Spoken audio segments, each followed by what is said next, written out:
প্রিয় BA, BSc এবং বিকমের first সেমিস্টারের ছাত্রছাত্রীরা, তোমাদের যে কনস্টিটিউশনাল ভ্যালু রয়েছে, সেই কনস্টিটিউশনাল ভ্যালু থেকে আজকে আমি একটি গুরুত্বপূর্ণ প্রশ্ন, যেটি তিনটে শিফটেরই খুবই গুরুত্বপূর্ণ, আসার সম্ভাবনা প্রবল রয়েছে, তাদের এই প্রশ্নটির উত্তর নিয়ে আলোচনা করে দিচ্ছি। তোমরা দেখে নাও কী প্রশ্ন রয়েছে। মৌলিক অধিকারের সংজ্ঞা দাও। ভারতীয় সংবিধানে মৌলিক অধিকারের সংখ্যা কয়টি ও কী কী? স্বাধীনতার অধিকারটি আলোচনা করো। এবং আজকের আলোচনার সম্পূর্ণ নোটস তোমরা কীভাবে ফ্রি অফ কস্টে পাবে, কোথায় পাবে, তোমাদের আমি চ্যানেলের মধ্যেই পিডিএফ লিঙ্ক দিয়ে দেবো, সেটি করলেই তোমরা ডাউনলোড করে নিতে পারবে। তো দেখো, মৌলিক অধিকারের সংজ্ঞা। মৌলিক অধিকার হলো সেই সকল অধিকার যা ব্যক্তির জীবন ধারণ ও ব্যক্তিত্বের বিকাশের জন্য অপরিহার্য এবং যা রাষ্ট্র কর্তৃক স্বীকৃত ও সংরক্ষিত। এই অধিকারগুলি সংবিধান কর্তৃক নিশ্চিত করা হয় এবং কোনো আইন বা সরকারি পদক্ষেপ দ্বারা লঙ্ঘন করা যায় না। ভারতীয় সংবিধানের মৌলিক অধিকারের সংখ্যা ও তালিকা। ভারতীয় সংবিধানে বর্তমানে 6টি মৌলিক অধিকার রয়েছে। মূলত 7টি মৌলিক অধিকার ছিল 1978 সালে 44তম সংবিধান সংশোধনের মাধ্যমে সম্পত্তির অধিকারকে মৌলিক অধিকারের তালিকা থেকে বাদ দেওয়া হয়। এই অধিকারগুলি হলো সাম্যের অধিকার। জাতি, ধর্ম, বর্ণ, লিঙ্গ বা জন্মস্থানের ভিত্তিতে কোনো নাগরিকের প্রতি বৈষম্য করা যাবে না, ধারা 14 থেকে 18। স্বাধীনতার অধিকার, বাক স্বাধীনতা, মতামত প্রকাশের স্বাধীনতা, শান্তিপূর্ণভাবে সমবেত হওয়ার স্বাধীনতা, সংগঠন তৈরি করার স্বাধীনতা, ভারতের সর্বত্র অবাধে চলাফেরা করার স্বাধীনতা, ভারতের যে কোনো অংশে বসবাস করার স্বাধীনতা এবং যে কোনো পেশা গ্রহণ করার স্বাধীনতা। 19 থেকে 22 নম্বর ধারায় শোষণের বিরুদ্ধে অধিকার, রাইট এগেনস্ট, ঠিক আছে, মানুষ পাচার, জোরপূর্বক শ্রম এবং 14 বছরের কম বয়সী শিশুদের কারখানা বা খনিজে কাজ করানো নিষিদ্ধ। ধারা 23 থেকে 24। ধর্মের স্বাধীনতার অধিকার, right two freedom of religion. প্রত্যেক নাগরিকের নিজস্ব ধর্ম পালন ও প্রচার করার অধিকার আছে। রাষ্ট্র কোনো বিশেষ ধর্মকে সমর্থন করবে না। সংস্কৃতি ও শিক্ষা বিষয়ক অধিকার। সংখ্যালঘু সম্প্রদায়গুলি নিজস্ব ভাষা, সংস্কৃতি এবং শিক্ষা প্রতিষ্ঠান গড়ে তোলার অধিকার আছে। 29 থেকে 30 নম্বর ধারার মধ্যে। সাংবিধানিক প্রতিকারের অধিকার। মৌলিক অধিকারগুলি লঙ্ঘিত হলে নাগরিকরা আদালতের দ্বারস্থ হতে পারে।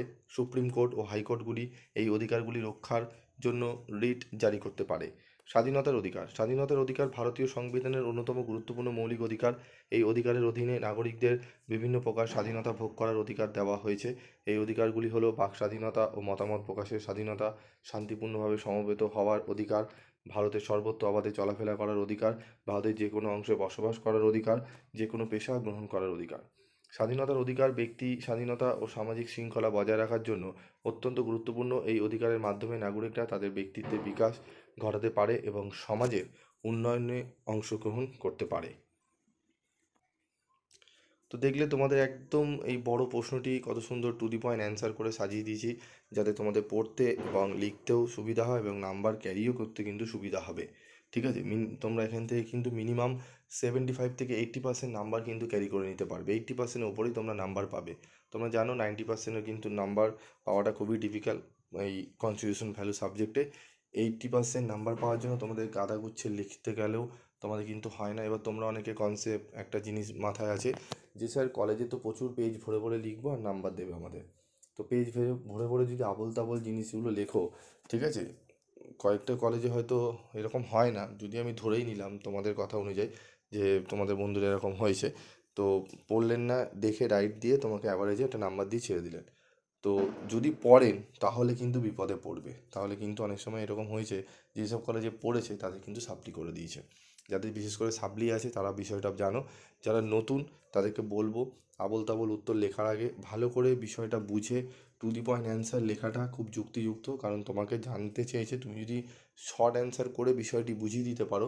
মেন বিষয় হচ্ছে জানা, এই সংবিধানটা আমি পড়ছি কেন, কী কারণে পড়ছি, বিভিন্ন অধিকারগুলো কী কাজে লাগছে, সেগুলোকে তুমি যদি শর্ট ফর্মে গিয়ে বুঝিয়ে দিতে পারো, সেইগুলো যদি স্যার ম্যাডাম যিনি দেখছেন তার যদি ওনারা যদি পড়ে বুঝতে পারেন যে ছেলে বা মেয়েটা খুব ভালো বিষয়টি জানেন এবং উত্তরটা ঠিকঠাক গুছিয়ে লিখেছে, কম লিখুক কিন্তু পুরোটা তুলে ধরেছে, তাহলে কিন্তু অবশ্যই তোমাদের কিন্তু নাম্বার দেওয়া হবে। আবার অনেকে আছে প্রচুর পাতার পর পাতা ভরে লিখেছে কিন্তু মেন পয়েন্টসই তার মধ্যে নেই, ঠিক আছে, তো তখন কিন্তু নাম্বারটা ভালো হবে না। এই বিষয়গুলো তোমাদের মাথায় রাখতে হবে। তো চলো বেশি কথা বাড়াবো না, পরপর এরকম ক্লাস আসতে থাকবে, তোমরা ফলো রাখবে বিবি স্টাডি ক্লাসে, এবং এই সমস্ত কোশ্চেনের অ্যান্সার পিডিএফ তোমরা কিন্তু গ্রুপে পেয়ে যাবে।